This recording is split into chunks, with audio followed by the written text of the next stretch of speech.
anything that is against your life, you have the right by the mandate of God to allow your attitude to dominate it.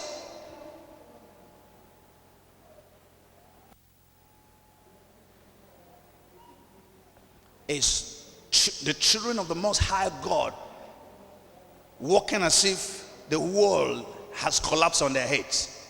It's not because nobody is getting everything easy, but the faith they have is dominating the adversity. So if you faint in the day of adversity, your strength is small. Do not faint because issues are there. Listen, problems will come, problems will go. Who will remain? That's our slogan here. That's me. You try me and you fail. Go left, go right, I'll still be there. Damn correct. Why? Because there is an attitude in me that tells me God is bigger than anything.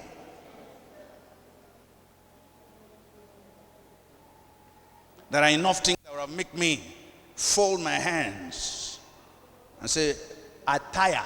Somebody say, I tire. I'm tired. But attitude that is influenced by God, don't get tired.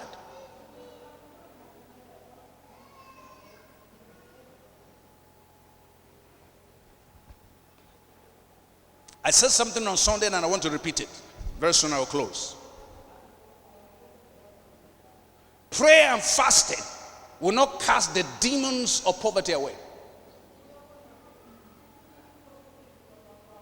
I said this, everybody. Yes, prayer and fasting is to help you. It's not to help God. And because demon of poverty is not in the covenant line, there are principles that govern such things. You don't use prayer and fasting to change the principles. There are standards that are set by God. Your prayer and fasting cannot change it. Your prayer and fasting will change you, change me. And what God demands for you to put an end to poverty is to slap poverty by giving. Giving all your tithes and your offerings and giving to others who are in need. He said, whoever closes his ear to the cry of the poor, whenever he will cry, God will not hear. Have you heard that from the scriptures?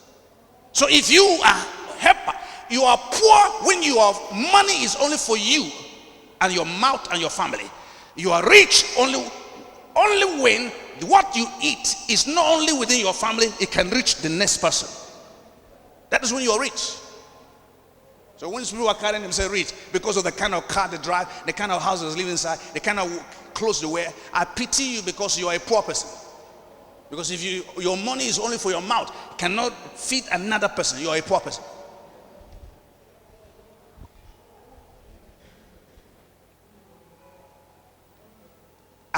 I told you on Sunday and I repeat, before this their issue or whatever, movement or pastors or whatever, I want to make sure there is no less than 2 persons here that's a millionaire. Do you know why? If you follow me, we will go there. Because people, some of you see money as if it's something you worship money more than God. When you're supposed to have money worship you. If you get something you don't want to release, how will you have the seed to get it? God make me rich. And God said, you will not be rich by this your dancing and gymnastic you're playing. This your gymnastic you're playing here, I will not answer it. Go open your hand and give. I asked you this question, maybe it will help you. Why will God visit Solomon after when he has sacrificed 1,000 rams? Why not before that? Before that, God would have visited him. When he finished, God then said, now, tell me what you want me to do. There is nobody that can beat God hands down. There is nothing that can move God like you sacrificially releasing. When you do it for his kingdom purpose, he zooms into your life.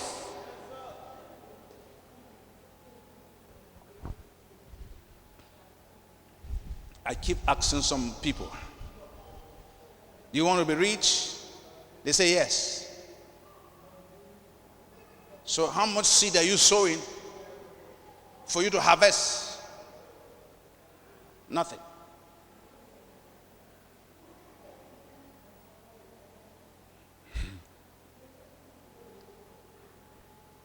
Praise the Lord. How many want the work of God to go forward? You want the work of God to move forward? If you don't raise your hand, then you are not a Christian. Yes, all of us want it. Thank you. Let me ask a question. The work of God and the pastor, which one comes first?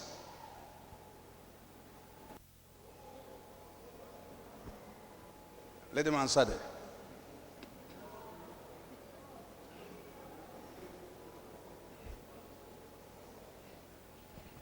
Nobody's answering.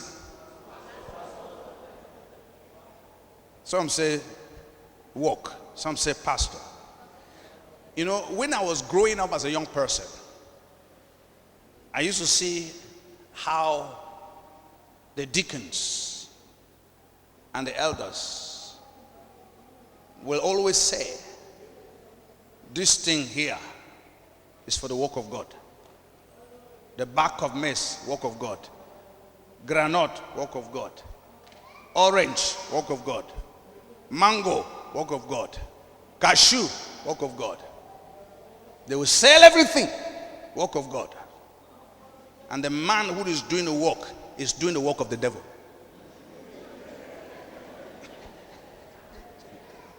Did you hear me? Huh? We're not doing that here in Magame. I'm talking of when I was growing up. Magame, we have gone beyond that level. Our levels are high. If you put artisans together, we are number one. We know what we're doing. We're going somewhere. But I'm talking of general sense. The sense people have about God's work. It's very, very shameful. Some people feel if they come to give something. You know, I'm the pastor, I know what is going on. This envelope, this one, this blue one. I mean this blue one. Am I a blind person? I know. And at least I went to school. This blue one is for the work of God. This one, the smaller one, is for you. So the one I'm doing now is a small work. The one you're giving to God is a big work.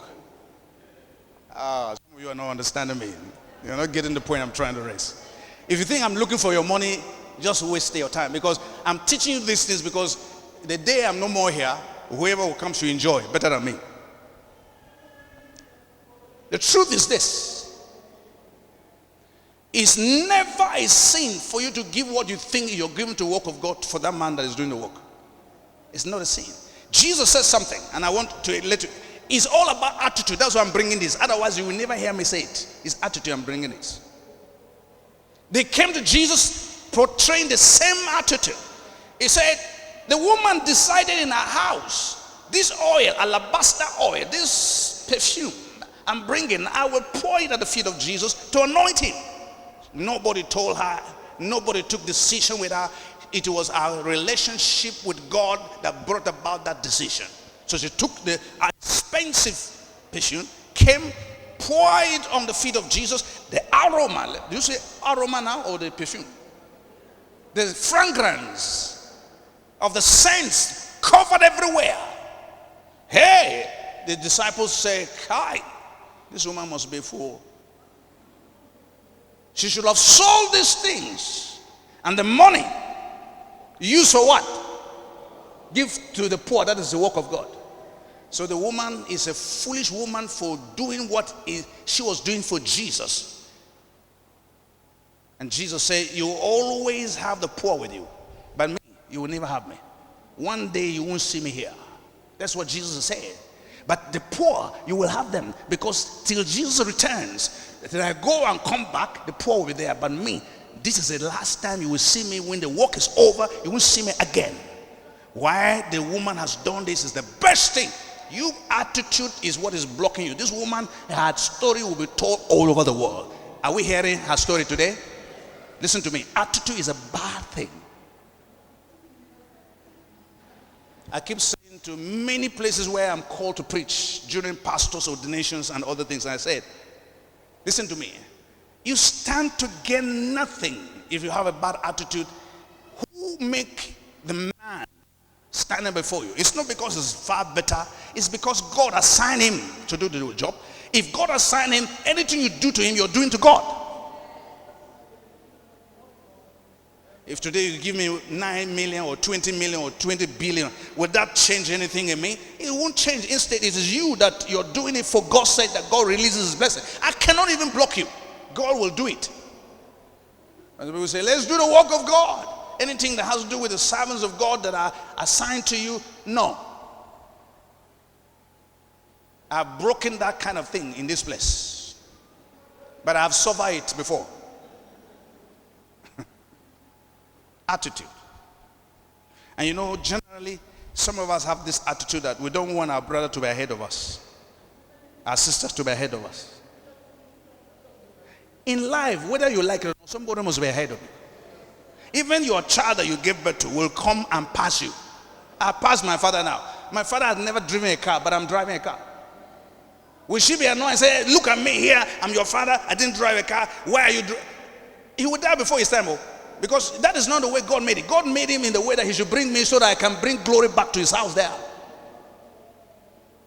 This is how life is supposed to be. Turn to somebody and say, attitude.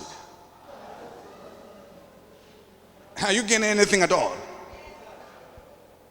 I'm called to preach this. And I'm not the type that will close my mouth when it comes to issues that are practical issues that will help us. Because I want us to be blessed. And the only way we will be blessed is to follow the principles of the scriptures. Let me go to the few things more and I will close. Your attitude towards others determine their attitude towards you. True or false? Your attitude towards others determines their attitude towards you.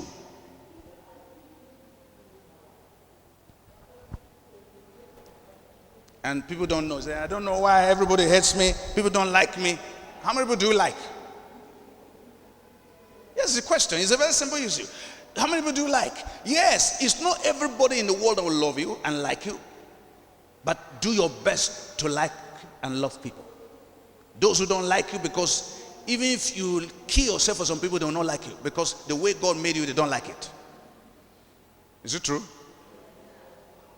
Why are you like this? Why do you know how to dress? Why do you know how to do this one? Why are your shoes always neat? Why is you this one?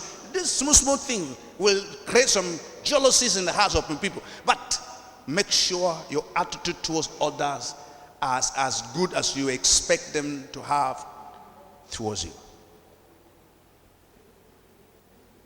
And if you live that kind of life, it makes things better for you. If I want to be friendly, or people to be friendly, let me be friendly. If I want respect, I should respect people. If I want honor, I should honor people.